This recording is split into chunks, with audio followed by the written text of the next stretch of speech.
Hi, this is John Bennett from Total Rockstar Blueprint, and in this short video series we're talking to different musicians about preparation for gigs and the things that you really need to do. And today we have vocal guru, our voice coach, Anne Maree Wilshire. Anne Maree, are you there?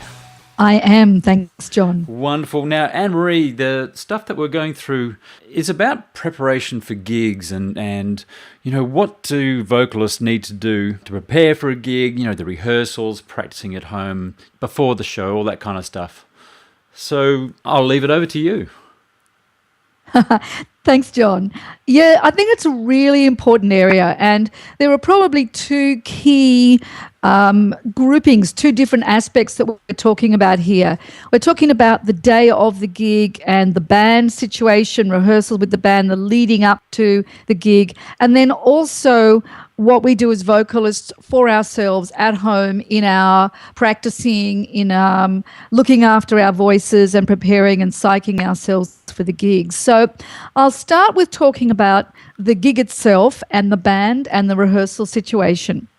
In preparing for the gig, obviously rehearsals are a really important time as a vocalist for you to make sure that the band understands what you need. And it's really, really common for people when they're vocalists to be singing in the wrong keys for their voice. They tend to sing in the keys that the guys or the girls play in the band. And then they tend to struggle with some parts of the song because it's too high or it's too low. So as much as you can, it's really useful for you to get clear with someone or with your muso friends or your teacher what key works for you, what makes that song just power for you, and ask the band if they can do it in that key.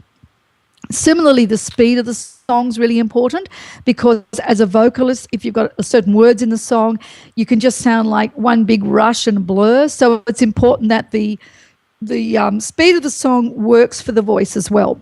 And this is something that only you as the vocalist can know. It's like the guitarist says what the guitarist wants, the drummer says what he or she wants, but the vocalist has to educate the rest of the band. So another important area in terms of working with the band is counting it in.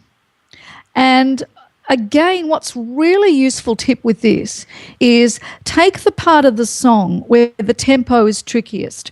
So it might not be the beginning. What often happens with people that are a little bit less seasoned in gigs is they'll think the beginning of the song and they'll go, la, la, la, yeah, that feels pretty groovy. And then about 24 bars in, it suddenly gets faster. And, you know, the song picks up in the way it's written and you're rushing it and you're going, oh, my God, this tempo's too fast. What do I do now?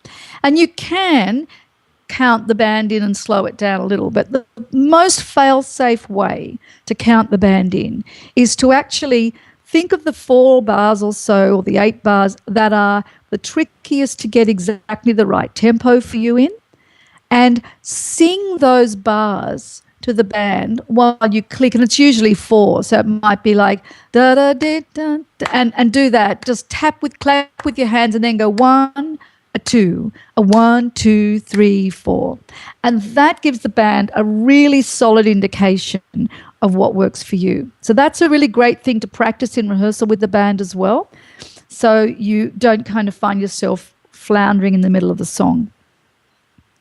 Another area which is important is the song order.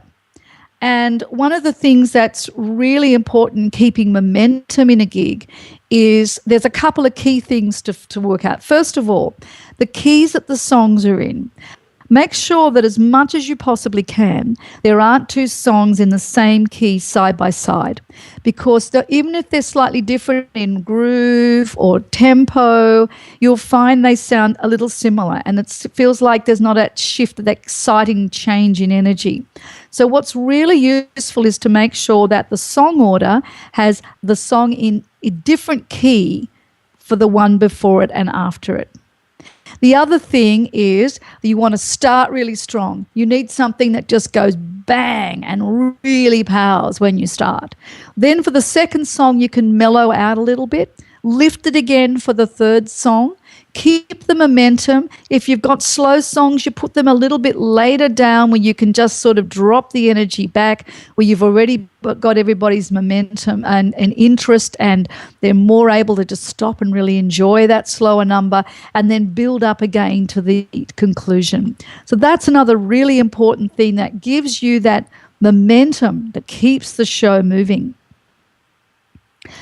The other really important thing then is how you prepare yourself to have that momentum in the show.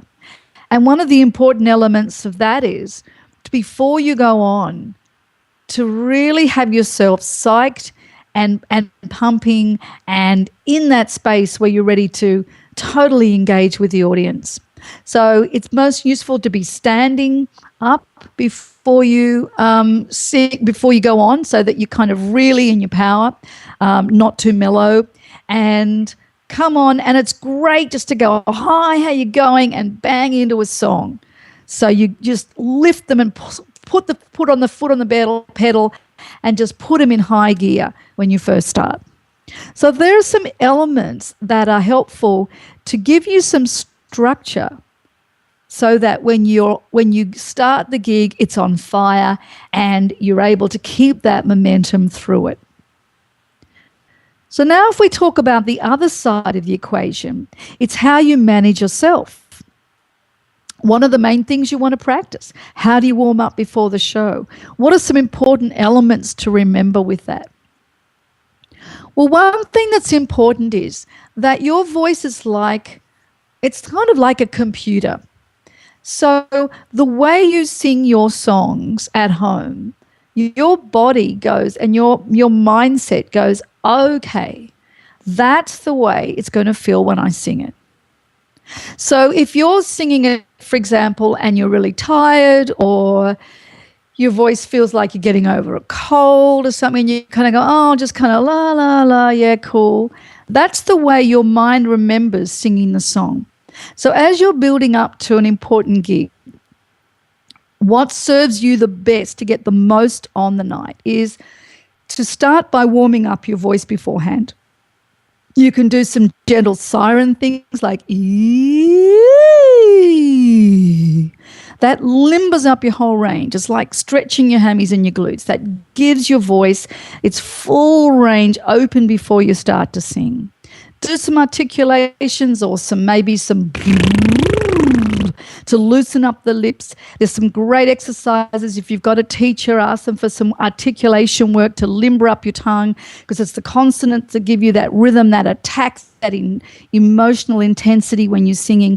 Things like that, so that when you start to practice your songs at home, your mind and your body go, that's how this song feels. It's like you wire it in like an Olympic athlete. You wire it in at its optimum level, so that even if you're a little bit nervous before a gig, your body remembers that's the way the song feels, and you go to that. It really, really works when you do that.